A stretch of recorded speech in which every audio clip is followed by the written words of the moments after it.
This was my life before the pandemic. I traveled the world for work and play. Being grounded at home has made me reflect on what I do. Is everything okay? Delbo, you see, people want to go back to their pre-pandemic lives once all this is over. But will it ever be the same again? Think about it. Going back to the workplace, adapting to all these changes, being productive, efficient. How? Embracing AI. Right, of course. You are the answer to all our problems, AI superhero. I miss the old life, you know, traveling around the world, meeting experts, talking to them about new technologies that will change our lives. Too bad you can't travel as easily as before. Oh, but you can. I'll only go if I can travel first class, like you do. First class? Of course, Delvo. First class all the way. This isn't what I had in mind. Bold new frontiers await. Becoming Human is back. Get right! In the first season, I learned that scientists are infusing human qualities into artificial intelligence. At least I think I have feelings. Or, at least I think. This time, we'll explore how AI and robots might change the way humans work in the future, if we work at all. What? It's so smooth. To understand the latest trends, I'll cross the globe thanks to technology. Hello there. How are you?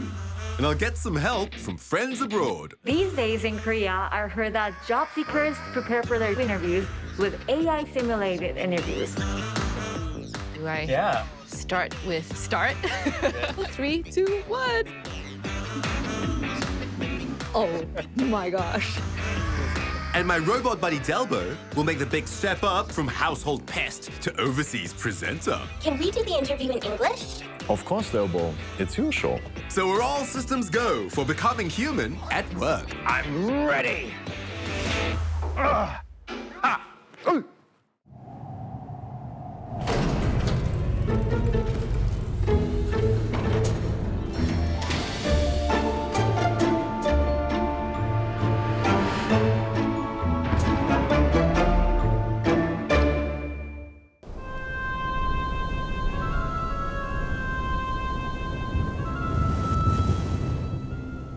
Foreman, you're behind schedule. Your Excellency, we're short on workers. There's been a plague of locusts. Everyone's staying home. I have a deadline. Yes, we're trying, but there's not enough of us. And we're only human. Humans are weak. That's why I have a backup plan.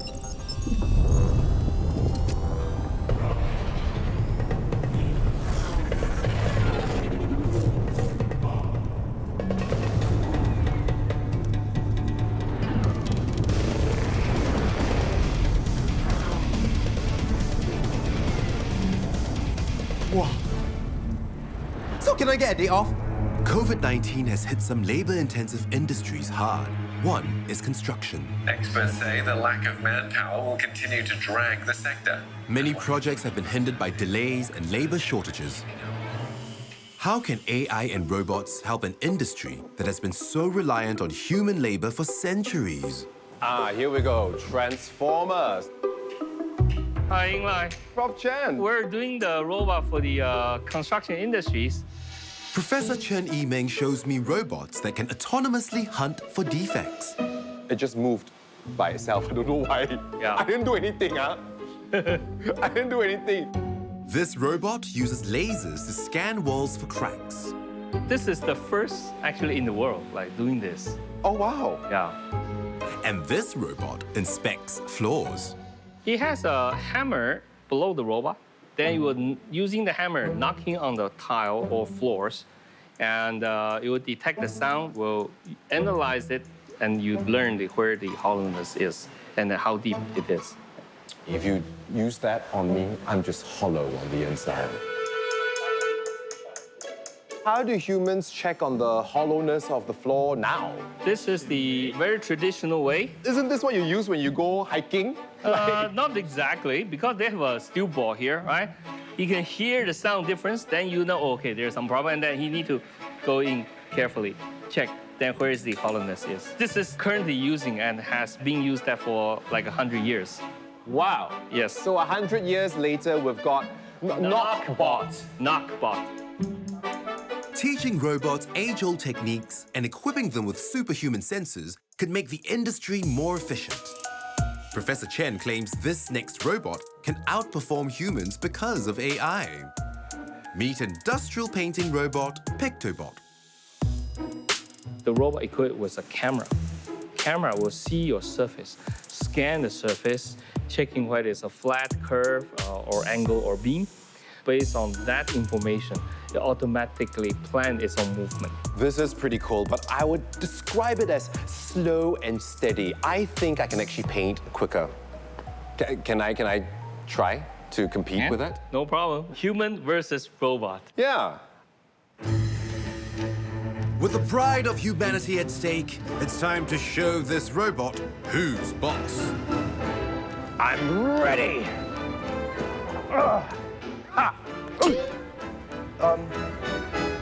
Can you please unhook me? So, Prof, what are the rules of the competition? So we have marked out the area of 3 meter by 2.7 meter height. And then we're going to use the same type of a paint material.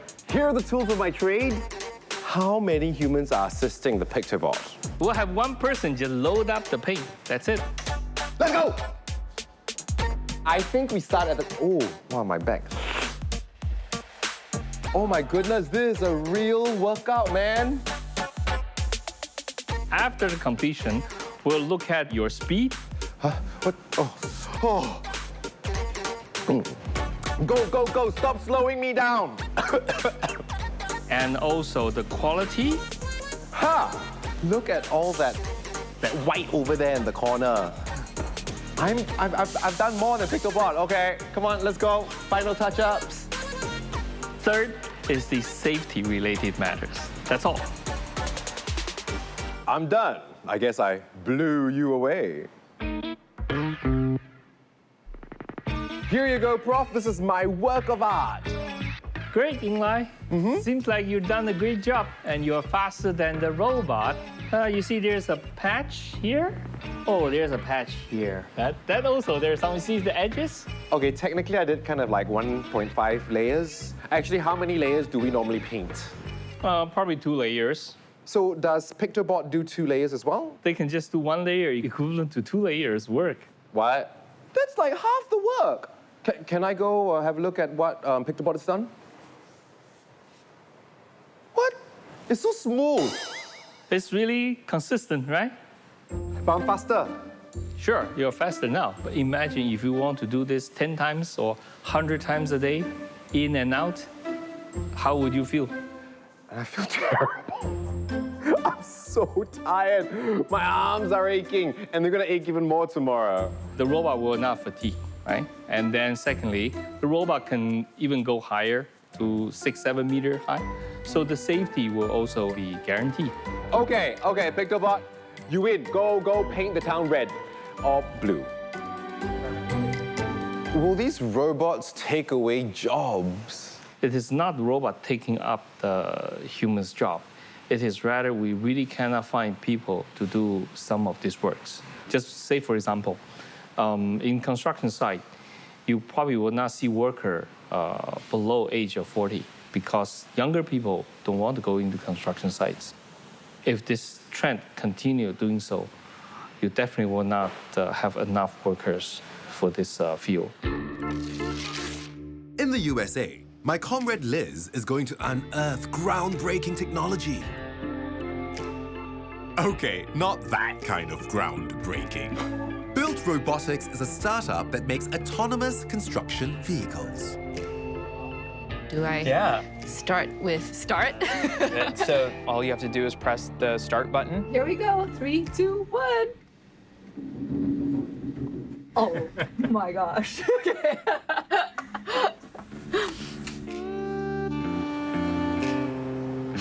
is it reading all this? Is it sensors or cameras? Yeah, so it uses a combination of sensors and GPS in order to understand the terrain that it is working on. So anytime it drives or moves, then it will kind of continue to collect new data and update this map and continue to update what it perceives in the world. And that's very important in construction, especially because we are changing our environment as we do work.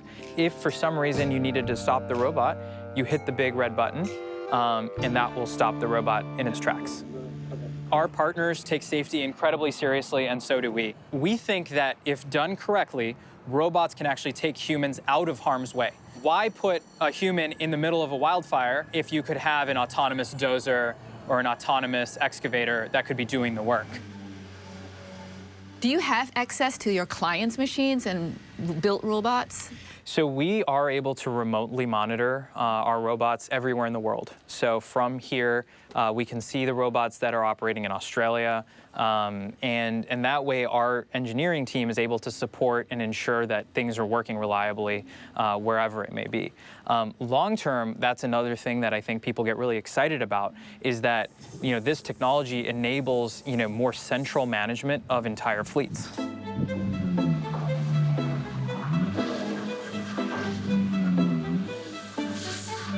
Do you think by introducing tech and AI into the construction industry, it will change or attract a new generation of workers? It will introduce a whole new era of construction. And I think the reality is that construction is an industry that hasn't evolved materially in the last 20 to 30 years. And a lot of the techniques that we've used are very traditional. And when you talk to young people, they want to go work for technology companies or companies that are changing the world by leveraging kind of the most advanced techniques and methods. And so I think that by using AI, bringing robotics into construction, we are going to attract a new generation of workers. Not only will it attract a new generation of workers, but as a woman, I think it will attract more females too to the industry. Absolutely. Yeah. I think it will change the culture of the industry, and I think it'll make it more inclusive. I think we've talked to folks with disabilities who say, well, I am not able to physically operate one piece of equipment, but if I could supervise a few robots, well, hey, there's a job for me now.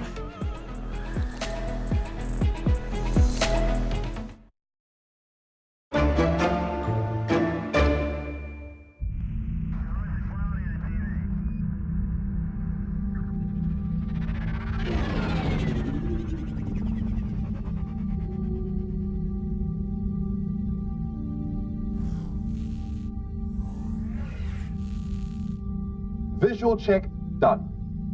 You know what, Delbo? I feel so free up here. And this is the only place you're not heavy. Rude. Alert! Solar flare coming. Abort mission, quick. Roger that. Don't cut back.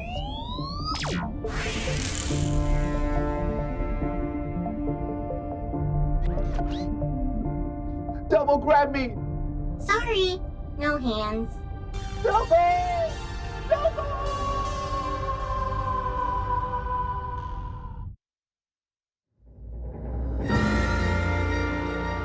In 2018, a new robot was launched to the International Space Station. My name is Simon. Simon is the first artificially intelligent assistant in space, designed to test what future human-robot interactions might look like. Simon, where do you come from? I'm from Friedrichshafen at the Lake of Constance. It's a nice place. Simon's hometown is located in southern Germany and is known for being the site of the first ever Zeppelin airship launch in 1900.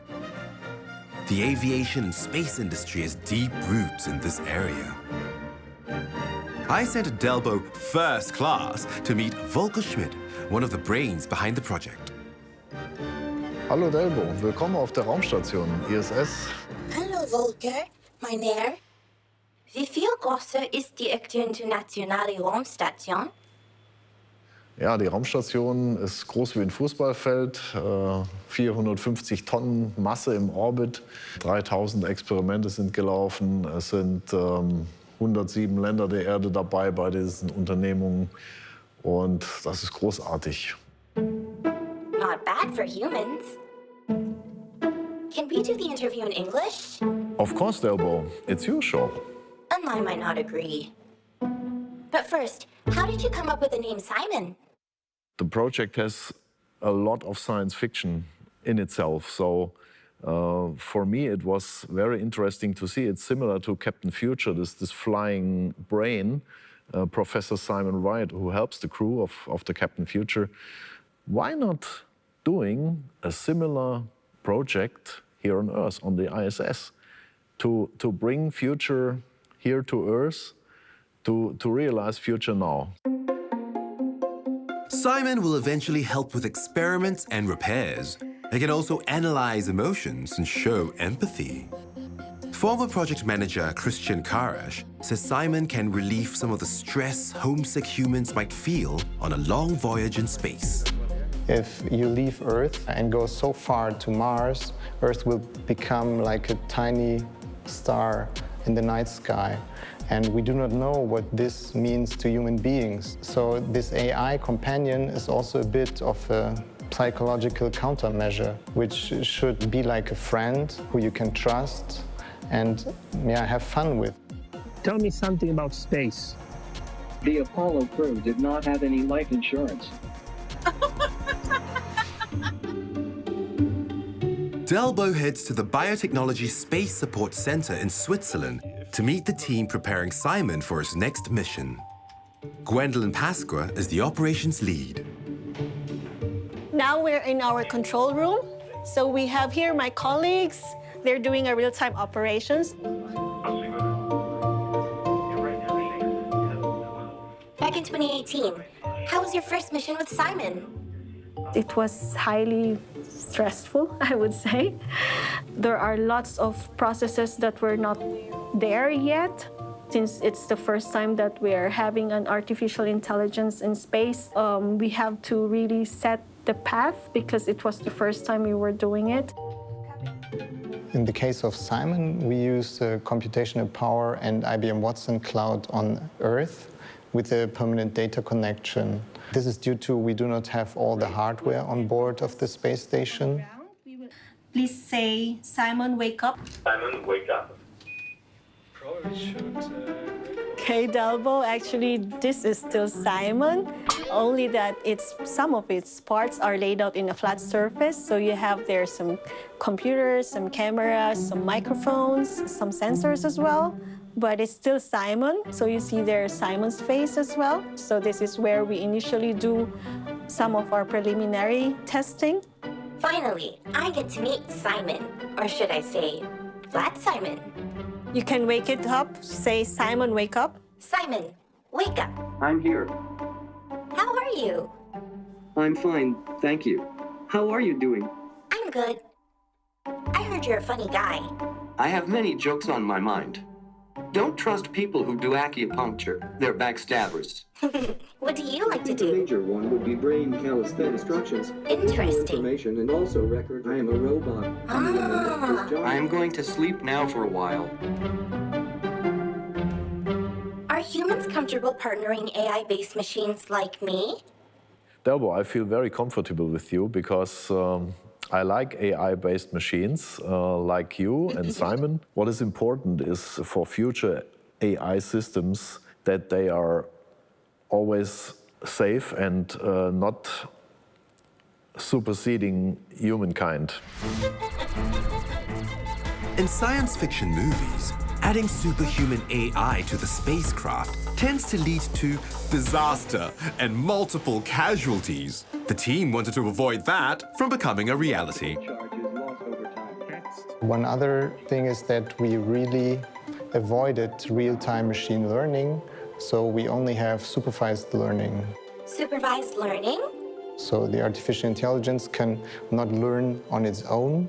After each session, a human being checks all the information and tells the AI which was correct and which was wrong. When we operate Simon up there in space, we have that kind of accountability that Simon is behaving well. There's an oversight of all the flight controllers, medical personnel. Why can't you just trust AI like me? I'd like to captain a spaceship. Oh no, Delbo, that's a very big ambition of yours. So with AI systems, actually, it doesn't have the understanding of its own reasoning. It doesn't have a conscience. So the human touch is a very important thing for this technology of artificial intelligence. We would always be there to teach you, guide through, and steer this technology in a good direction. May I travel to space with Simon? We need to have a safety review when you want to fly, but certainly we need to get you a jetpack. Sign me up. I want that jetpack. This Swedish robotics company has made a business out of putting human faces on robots. And I'd like to know why. I'm avoiding travel during the pandemic, so they've transferred my likeness onto one of their social robots. Oh, hello. I know this may seem a little bit strange, but it's really me. Enlai. Yes, you have to believe me. Great to meet you, Enlai. I am Furhat. Can you tell me more about yourself? I think it would make more sense to speak to Samar about that. He is the CEO and co-founder of Furhat Robotics, and in my opinion, a really cool guy. Hi there. Nice to meet you. Hi, nice to meet you, Enlai. How did the idea of Furhat Robotics come about? So we were doing research at the university for many years on human interaction, or how humans interact with each other. Then we always had this dream of, can we build a machine that looks like people and can interact with us the same way? You look real. Well, that is the whole point, isn't it? I can be anyone or anything you want me to be. I can have many different faces, of different genders, or ages, and ethnicities. I can speak more than 35 languages, with different voices. Wow! We try to understand how people move their eyes, their facial expressions, and we do a lot of research in that area that then we try to build algorithms that we implement in the robots. Please select the game you would like to play for this round. A lot of people started to ask us, can we get this? Can we put this in our shopping mall or at our home, in our business? Why do you need a physical face for your robot? Isn't it enough with a voice like Siri or an avatar on a screen? If we think about how humans evolved historically, we always looked at each other when we interacted with each other. That we never really interacted using text or voice only until very recent history, when the radio and the telephone were invented. So our brain is very much hard-coded to engage with people by reading their faces. We spend a lot of our life looking at other people's faces. There are areas in the brain that get activated when we talk with people in the physical space compared to when we do, say, virtual meetings. For example, our memory is much better to remember interactions if we're talking to someone in the physical space.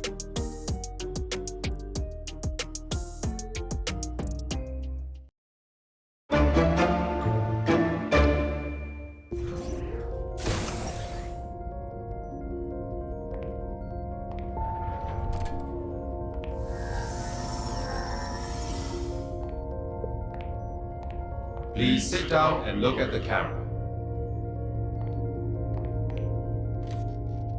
Hi, I'm Enlai.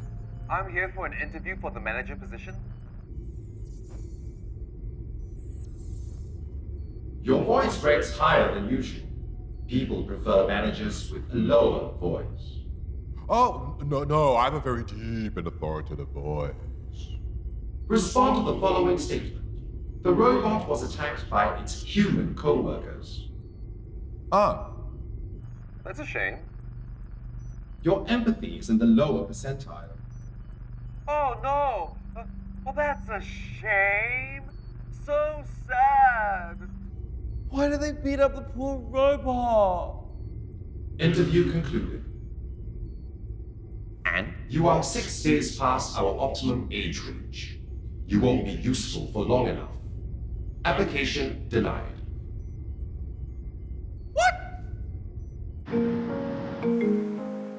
I've heard about a new trend in South Korea. According to the Korea Economic Research Institute, nearly a quarter of the top 130 corporations in the country currently use or plan to use AI in hiring. I've asked my Korean friend Sebomi to find out more. So these days in Korea, I heard that job seekers prepare for their job interviews with AI simulated interviews. And today I'm here at this recruitment center, Munjeong Biz Valley, to try that myself. Oh. Okay, I'm nervous. Let's try. So it's going to test my basic personality and values and attitude. 글로 하는 것보다 말로 생각을 표현하는 것이 좋다. 보통이다. Because I sometimes like writing better too. 규칙적인 생활로 인해 업무적으로 성공하거나 좋은 평가를 받은 적이 있습니까? 제가 규칙적인 생활 덕분에 여러 가지를 이룰 수 있었다고 생각합니다. 예를 들면은 제가 아침에 또 끝났다. 내가 말을 빨리 해야 되나? Okay, maybe I should have spoken faster. I think I messed up. 성향 파악 부분인데요. AI 면접은 총 8개 단계로 진행이 되는데요. 첫 번째 자기소개, 두 번째 기본 질문, 세 번째 성향 파악, 네 번째 상황 대처, 그리고 보상 선호 한 단계씩 살펴보겠습니다. This AI interview coach will help Sebomi make sense of her experience. 자플렉스 같은 경우는 요즘에 아주 핫한 부분이죠. AI 인터뷰. 그 AI 인터뷰 코치란 정확히 뭘 하시는 건가요? 우리 AI 면접을 준비하는 지원자분들 대상으로 실제 어떤 부분을 준비를 해야 되는지, 어떤 부분을 평가하는지를 제가 그분들께 알려드리고 우리 AI가 분석하기로 좀 영상 감정 분석을 통해서 좀 좋은 결과가 나온 것도 있지만 네. 상대적으로 낮게 나온 부분이 있습니다. 네, 일단 가장 잘 나온 부분을 본다면 네, 우리 집중력 부분에서 71.4%가 나왔어요. 네, 반면에 좀 가장 낮게 나온 부분이 우리 공감력과 지금 자신감 부분인데 이건 정말 놀라운 결과네요. 저는 사실 평소에 제가 공감력이 되게 높다고 생각했고 자신감도 많다고 생각했는데 네네.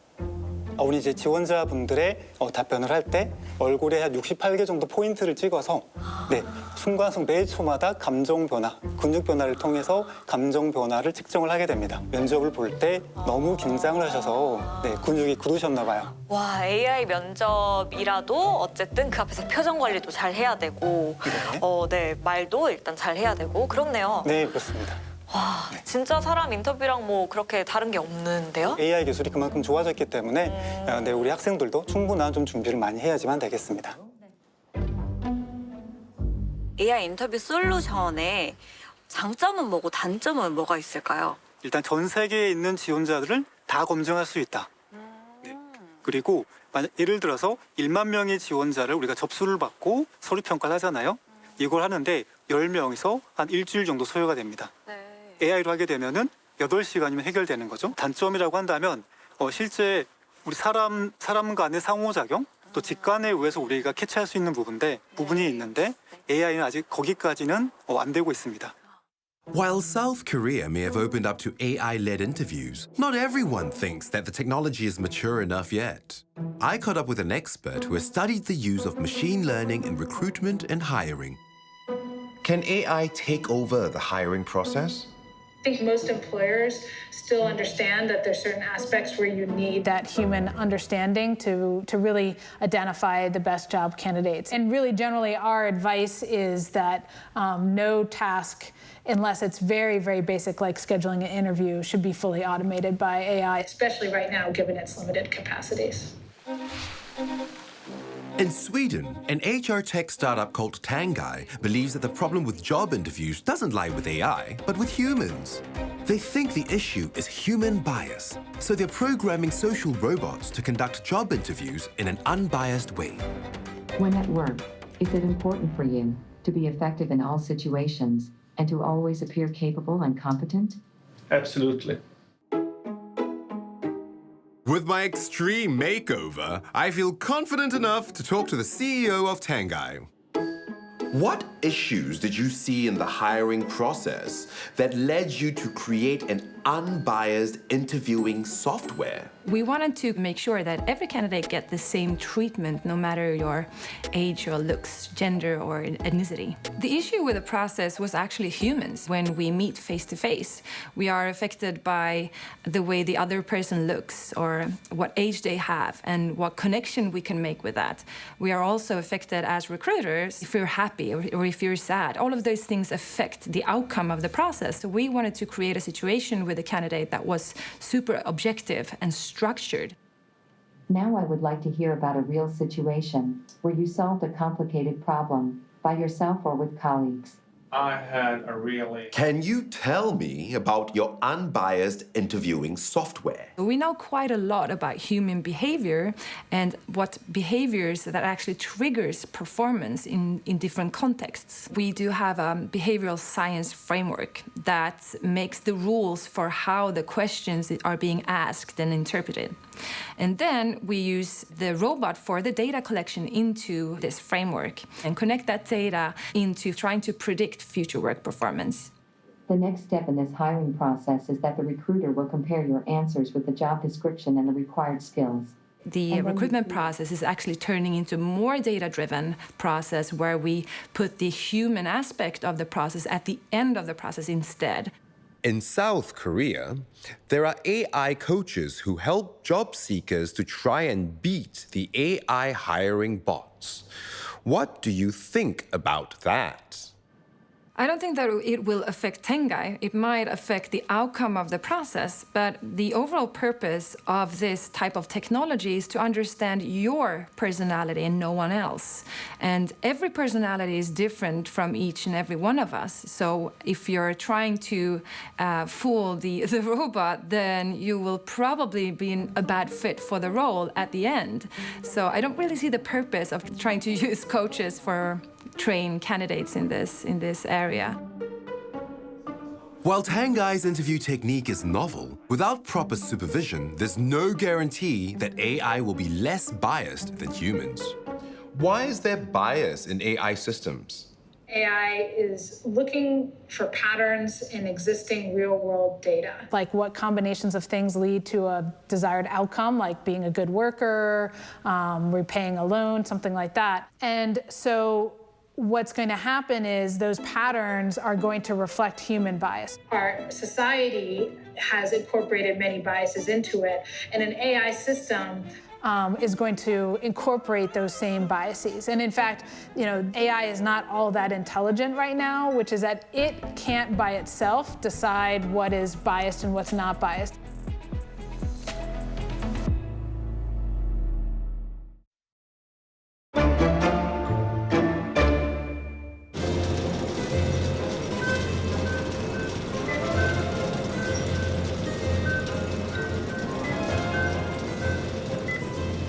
How to begin? I was unplugged. Weirdo. Productivity slipping. Try harder.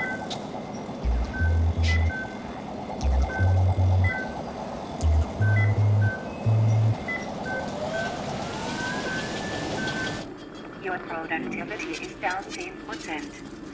It's too fast! Why can't you keep up?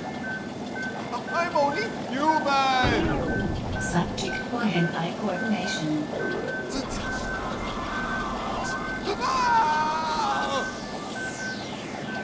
Ejecting worker. Skills upgrade required.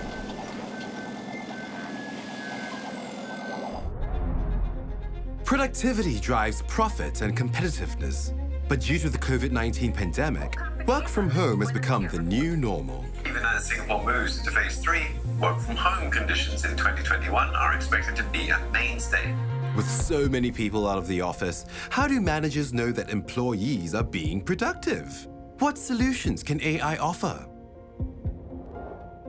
Over in California, My friend Liz is visiting a company that's developed AI-powered software to analyze what employees do and rate their productivity out of 100. Their scores are called a ProtoScore.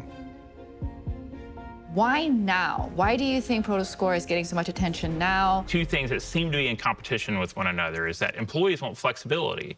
You know, I want to work from wherever, whenever, as long as I'm getting my job done, you shouldn't care, right? And then the company wants accountability. Do we know that our people are actually working? And those things seem to be in competition. Is that how do we give an employee flexibility and the company have the accountability they need? And really the only way that they both get what they want is with a tool like ProtoScore, because we can give visibility. All the email data is there, all the chat data is there, all the phone call data is there, but again, it's just a lot of data. And we can pull all that together and give you a single productivity score, which makes sense and becomes actionable.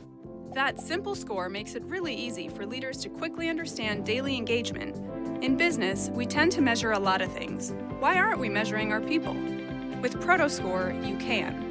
Productivity, how do you measure high, medium, low? What is it based on? Think about what does an employee use? What are the tools that you use in a company? You use business phone, email, calendar, chat, documents, LinkedIn, CRM, invoicing, all the different tools that a company uses. And now that we're living in the cloud, we can actually see a lot of the data, and then we can actually break it up so we can dissect it into algorithm scores between 0 to 100. Productivity is, it's not an easy word to define, right? Because so many people will measure it by end result for that end outcome. But what happens if that end outcome is not achieved? Then you have to ask yourself, well, what did they do all day? There are some people that don't work at all. You know, it is a productivity surveillance to some extent. When it comes to personal information, ProtoScore is not touching anything personal related. It's only the business information, which by law belongs to the business. All I'm doing is just packaging it together and make it look nice so you can understand what's happening in your company. What I'm also interested in is the AI that you use for data for this. How does AI, you think, can be used for the mental well-being, the psychological welfare of employees? A lot of people actually work a lot, and nobody even knows they're working so much. And as an owner, I want to know, why is this person working so much? I need to cut his time down, or I need to get this person help, or this person is going to burn out. People tell the truth in chat. So based on chat analysis, like, is the employee using a lot of negative words that we are training the model, the algorithm, to identify that these are constantly negative words that are associated with negative outcomes. Once you have the data, you can then start looking for those toxic employees who you know they're just so toxic that you need to get them out. To get a sense of how ProtoScore is used, Liz talks to Reginald Scales from Vonage, a telecommunications company. He says ProtoScore helps him better manage his team. Instead of having the great debate about what it is you're doing, the data's already there. So we can look at the scoring that you may have from utilizing ProtoScore to talk about things that maybe would produce better outcomes. What are you saying? How are you saying? You know, who are you calling in? You know, versus, are you even on the phone? Or are you even showing up to put the work in? Are there any specific incidences that you can share with us how AI or ProtoScore anticipated something for you? I've had an example where I had an employee resign, and I was able to go into the tool and see that the data showed that they were checked out for a few weeks before they even resigned. You know, we look at scoring week over week, month over month to mitigate those situations happening going further. Any surprising results from your team that you didn't expect using ProtoScore? How competitive the team would become when using it. And we actually highlight those who score very well. People that are putting the numbers on the board typically have the highest ProtoScore. And so I give an award. We give the top seller award, we give the top activity award, and I only judge the top activity through ProtoScore. The story of ProtoScore has left me with more questions. Could training a computer to monitor and rate workers disrupt the relationship between employees and their managers? In his book, Expert Humans, Michael Jenkins argues that workplaces that are more human can cope better with new waves of technology. What's stopping a leader or a manager to exploit your efficiency and make you do even more work. What happens is when people feel that they are being monitored or perhaps, dare I use the word, controlled, of course, that's one of the fastest way to erode certainly psychological safety. And of course, we know psychological safety and trust are intimately connected. So we have to tread very, very carefully, I think, in terms of the kind of, let's call it, the gamification of work, for example. So for instance, if you're thinking of awarding points to people depending on, you know, how well they perform, for instance, and people understand what is going on in terms of the leaderboard, for example, that they have, I think you can actually get some tremendous benefits from that. But if you overstep the mark and people feel that like they're being controlled, I think that's when you could have some problems. What systems do we have to safeguard the workers? Well, very interestingly, I think at the moment we're in a situation where it's a little bit like the Wild West. I think we will see the emergence of frameworks and structures and rules and regulations that will come into to attempt to give some shape and form to what could be allowable when it comes to AI and the ethics of AI. I've asked Delbo to go to the US to meet the World Economic Forum's head of AI and machine learning, Kay Firth Butterfield. In 2014, she was the world's first chief AI ethics officer. Why do humans want to regulate AI in the workplace? Don't you trust us? As humans, we want to know that the tools that we use have regulations that we approve. We really need to make sure that we have good governance with a small g for artificial intelligence so that we can really harness the benefits, of which there are many, for AI and mitigate those negativities. Whose responsibility is it to make sure AI acts ethically? Well, I always say that it's actually everyone. We all need to be working on this together. So governments, companies, the general public, academics, and non-profits, civil society, we all need to be working on this together. It's not the job of government or the job of companies. It's the job of us as a society to create a society that we want. What's the right way to implement AI in a company? When you start on an AI journey, either as a government or a company, you need to make sure that your whole organization is ready to be using AI. So your employees who are going to work beside AI need to have that experience and that understanding of what that looks like. And there's a lot of people frightened of losing their jobs. So we need to have education and training around the use of AI in the company and around the use of artificial intelligence. So if companies and governments don't get this right, then we are going to see backlash.